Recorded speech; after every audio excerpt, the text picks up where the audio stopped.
New details tonight in a home invasion in Shaler. A man with a gun stormed into a home demanding money from the woman who lives there. It happened yesterday just before 3 o'clock. Police say he demanded the cash and took the woman's purse. Paramedics responded to the 911 call, but the woman didn't need treatment. Another day has gone by at Steelers training camp in Lake Trail, Pennsylvania, and the big story coming out today is the running back battle. Isaac Rebman, Jonathan Dwyer, and Le'Veon Bell spoke to us in the past couple of days, and the big story to be seen here is the competition. Now onto some football. All good things have to come to an end sometime. Joseph Walton began a legacy that brought with it 20 years of success and splendor. Every player loves him, each fan knows him, and last Saturday was a day nobody would ever forget. Joe Walton's last home game as head coach of the Colonials took place in Sacred Heart was the opponents, and the Pioneers did come in to Joe Walton Stadium. Despite all of the aftermath here on the north side, this church and its pastor, Frank Tillman Jr., are still optimistic regardless of the stolen computers and sound system. He says, "We are not going to march into sadness with his group of under 100 people as his congregation. Instead, they will march into victory." Here, standing on the north side, John Fisher with KDKA TV News. And police find the body of a missing woman from East Deer. Now her husband is charged with her murder. The search for that missing woman ended tragically this morning. She was beaten to death and then dumped in a wooded area. Police are now charging her husband with murder. Bob Allen has the story.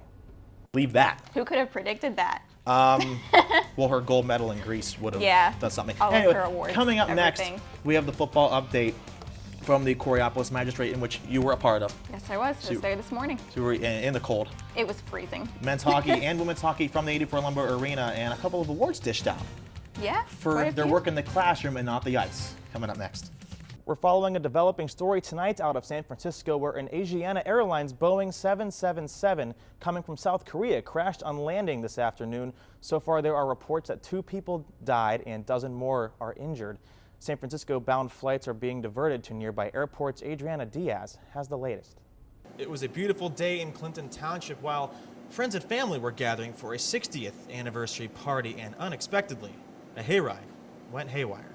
According to Chris Shevlin of 970 ESPN, RMU senior forward Mike McFadden has left the team. His minutes last week against St. Francis were limited, and he was not in the lineup Saturday against Mount St. Mary's or tonight against Sacred Heart. But first, men's basketball. Finishing up at Fairleigh Dickinson, winners 69-64. Carvel Anderson, 22 points. One away from the century mark, 999 for his career. Lucky Jones with 10 points and 13 rebounds. But the biggest part, they had to go on a 17-0 run with 5:06 remaining in the game to defeat the Knights. Last week on Colonial Sports Center, we reported that Brian Jones, Adrian Perez, Antoine Eddy, and Kamani Smith were arrested by police for various offenses. Smith and Jones are already suspended for the upcoming season. Haley Sawyer, who's to my left, was at the Coraopolis Magistrate this morning for the hearing of Perez and Jones.